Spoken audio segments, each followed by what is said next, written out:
G'day. Like stories? Well, I'm going to tell you one. Because a good story is a good thing, like a good wine or a good soil. Now, this soil is Australian, it's good. It feeds these vines and these grapes, and best of those make their way into some of Australia's best wines. Lindemans wines.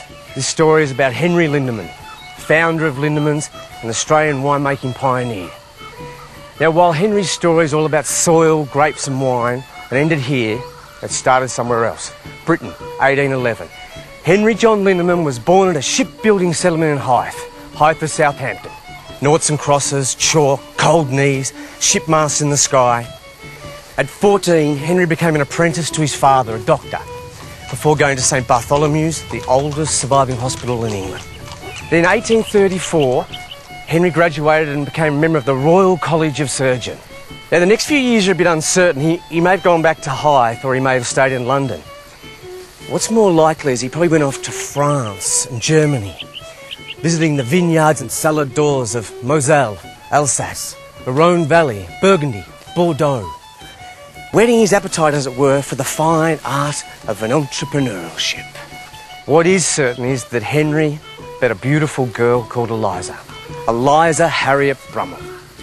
And in 1840, they married, packed up their lives, and went to the docks and caught a ship to Australia. Henry was the ship's surgeon.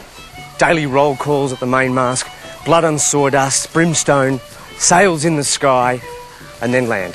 The journey ended in Gresford on the Paterson River, with the purchase of a massive 816 acres of prime Australian soil, a property called Kawarra. Now, the Lindemans built a timber and bark slab cottage, and the first of the vines went in 1843. The same year, the couple had their first of 10 children. Now, as the first of the Lindemans Rieslings, Verdelho and Shiraz grapes prospered in the rich alluvial Australian soil, Henry made an announcement, a commitment that would define his wines. Unlike his contemporaries, Lindeman pledged that he would not release any of his wines until they'd matured. Now, in a country with a penchant for hard liquor and preference for strong, immature and fortified wines, Henry was laying the foundations for a new appreciation, a European style of wine. Henry got very active, publishing articles and rallying the government to endorse his new, lighter style of wine. By 1850, 7 years in, things were looking good. Now, Henry had acquired 2 more vineyards, and his cellars were holding an astonishing 75,000 litres of wine. 7 years winemaking and not a drop released. Now, that's what I call patience. But, like all good stories, Henry's had adversity. September 13, 1850, the cellar at Kawarra was set on fire.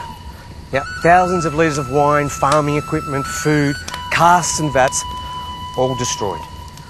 Now, financially the cost would have been enormous, but just imagine for a second how Henry felt.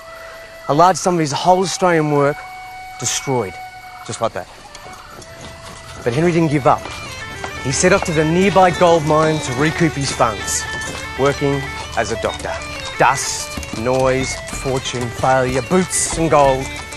It took 2 years, but in 1853, Henry commissioned the rebuilding of his burnt-out cellars in stone. He went back to his grapes. It worked. He was a success, a big success. By 1862, Henry's wines had travelled across the high seas back to his home ground, where his Australian Lindemans Kawarra was acclaimed at an international exhibit in the City of London. Now, by 1870, Henry had an established headquarters, winery, bottling complex at the Exchange Cellars in Pitt Street, Sydney. And Lindemans had become one of the country's biggest operators, hugely successful at home and abroad. In 1879, Henry officially recruited 3 of his 5 sons into the management of the business, Charles, Arthur and Henry Jr. Then at 70 years of age, Dr. Henry Lindeman, traveller, man of medicine, father of 10, Australian pioneer and visionary, immensely successful businessman, and award-winning winemaker, died at home in Kawarra. Now, Henry's boys, now men, took over. The company continued to flourish. There's many highlights, but that's another story. A story about the 1912 purchase of the Benin winery in the Hunter Valley, where the cellar door still exists today. A story about Henry's business getting so big that it became publicly listed. A story about glory at the Melbourne Olympics. Expansion into Coonawarra. A story about hundreds of awards. Awards like the coveted Jimmy Watson Trophy. And facts like Lindemans Bin 65 becoming one of Australia's largest and most successful exported wines. Now it's Henry's 200th birthday. His philosophy, values and focus on lighter style wines continues to inspire Lindemans today. Have a look for yourself. Consistent, easy drinking, fruit driven, balanced Australian wines. Cheers.